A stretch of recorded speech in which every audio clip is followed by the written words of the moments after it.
So sa game na po ito, there are two ways to cash out. The red bank note, ayan, red bank note, minimum po dito is 830.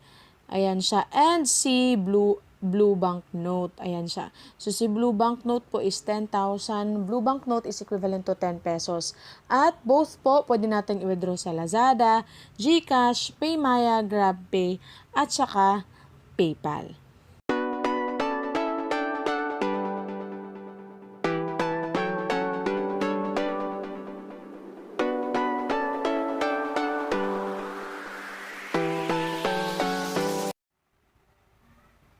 Hello guys! So for this video, meron po tayong pag-uusapan na bago pong application na sigurado po akong magugustuhan po ninyo dahil pwede po tayong mag-payout sa Lazada, GCash, at saka sa PayPal.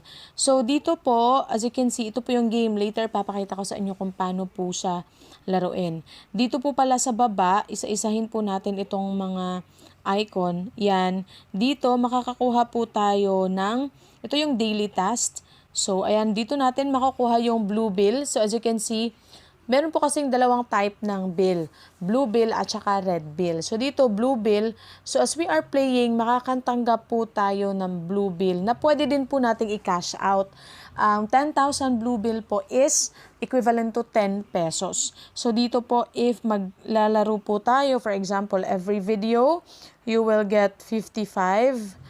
Ayan, 5 videos po yan, 55 blue bill at saka stars, complete interactive tasks, cumulative videos, pass a level, 10 levels, ayan, magkakaroon tayong 50 blue bill at saka online time. Ayan. So, yung activity, if ito mga stars, yan po yung mag-fill out dito sa bar. So, pag natapos po natin yan, magkakaroon po agad tayo ng isa pang magkakaroon po ulit tayo ng blue bill. So again, blue bill is equal to 10,000 is 10 pesos po. Meron din po tayong tinatawag na red bill. So dito yan sa cumulative activity reward. So makikita natin dito, cumulative activity 60. So magkakaroon tayo ng 270 red bill. 120, 240. I think that's the level. So magkakaroon po tayo niyan. Ayan siya. Cumulative nga, okay? So, pag ma-complete po natin yan, ay magkakaroon tayo ng red bill. Ayan siya.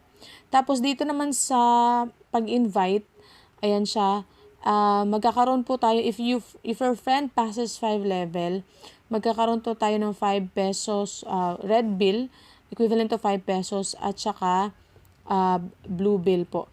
So, every invite, magkakaroon tayo ng 11,000 blue bill at 50 pesos na red bill. Okay? Later, ipapakita ko sa inyo. Tapos, itong ATM naman, para po itong, parang may balance dyan, tapos nominate po kayo ng password para po withdraw nyo lahat ng balance nyo sa ATM, parang ATM yan. Tapos, itong mga ganito, parang ano po siya, mag-download po kayo ng app, tapos magkakaroon po kayo ng additional coins. Ito naman, if gagamit po kayo ng invitation code ko, 55 pesos red bill po yung nakukuha po ninyo. So, as of now, meron po akong 60 na red bill. By the way, itong coins, sa taas, wait lang, dito sa taas, ayan, ito, magagamit po natin yan para mag-upgrade. So, as you can see dyan, para makapag-upgrade kayo. So, dito po pala, kailangan nyo pong mag-sign up through Facebook or Gmail. So, nakikita nyo naman po dito yung banknote details, blue banknote details, and ATM details. Ayan siya. Okay? So, click na natin yung exchange. Ay, hindi pa siya. So, dito, paano tayo mag-withdraw? So, dito po, ayan siya. 830, we can withdraw if i-click natin yan. So, I have 60 red bill. So, dito red bill po yung withdraw natin. So, we can withdraw to Lazada, GCash, Paymaya, GrabPay, at saka PayPal. Okay po? Ayan siya. So, same din po sa kabila, if gagamitin natin IC. Kung i-click nyo po pala yung confirm, ayan, kailangan po ninyong ilagay po yung inyong GCash number. Tapos dito sa blue bill, ayan, tingnan natin si blue bill. Ayan siya. So, ito po yung sinasabi ko sa inyo kanina na 10,000 Blue Bill is 10 pesos. Mabe-withdraw pa rin po natin yan sa GCash, Lazada, PayMaya, GrabPay, at saka PayPal. So, tingnan natin kung paano po siya laruin. Ipapakita ko po sa inyo kung paano po ito laruin na game. So, nag-upgrade po kasi ako na 2 tao, kaya, ayan. So, kung mag-upgrade po kayo, ito pong 2 ang gamitin nyo, ayan. So, click natin. Ayan siya. So, may mga parang alien dyan. Ayan.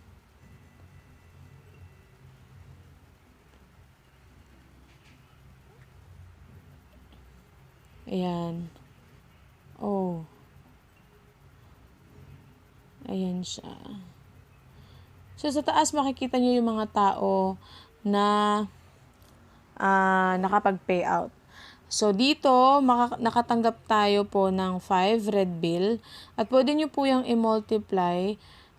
I-click nyo po to para magkaroon po kayo ng multiplier, or if you want, just click po receive. So, try natin. Pag i-click nyo po kasi yung multiplier, meron po diyang add na lalabas. So, for now, hindi muna natin i-click. Click lang natin receive. Tapos, I know. Tapos, level 3 na po tayo. So, let's see. Okay.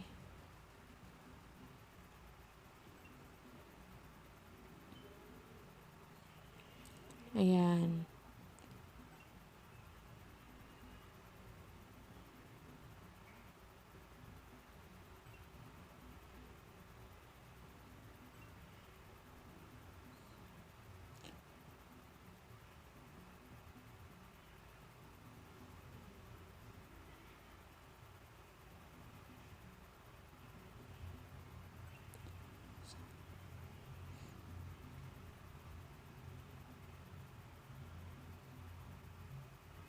Ayan siya. Ang nice po ng game. Ayan siya. So, mas maganda po na palaruin nyo to sa mga bata sa bahay nyo dahil nakakaaliw po yung game. Ayan, click lang natin yung receive. Tapos, best price. Tingnan natin kung makakakuha po tayo. Ayan, so click lang natin yung skip. Tapos get. So, click natin I know. Ayan. So, basically, ganun lang po laruin ang game na to. So, as you can see po dito sa ATM, meron po ako 1,600 pesos. However, mag-withdraw lang po natin yan if magiging active po tayo, no? Maglalaro tayo or mag-invite po tayo ng 3 friends. Ayan, sa rule po dito, the 8 password can only be decrypted in order. After completing the task, you can choose one of the 3 random decryption method to get the correct number. Eliminate the wrong number and try it yourself. So, ganun siya. And as of now, nalaro ko po siya. Meron na po akong 90 pesos na red note at meron po akong 55 na blue note. So, dito po, as you can see, so meron na tayong mga na-progress. So, if ever matapos natin yan, makaka-accumulate pa po tayo ng mga bank notes. So, I think hanggang dito lang po ang ating video. So, kung nais niyo pong i-try ito, may link po dyan sa video description box. Maraming salamat po sa panonood. God bless po sa inyong lahat.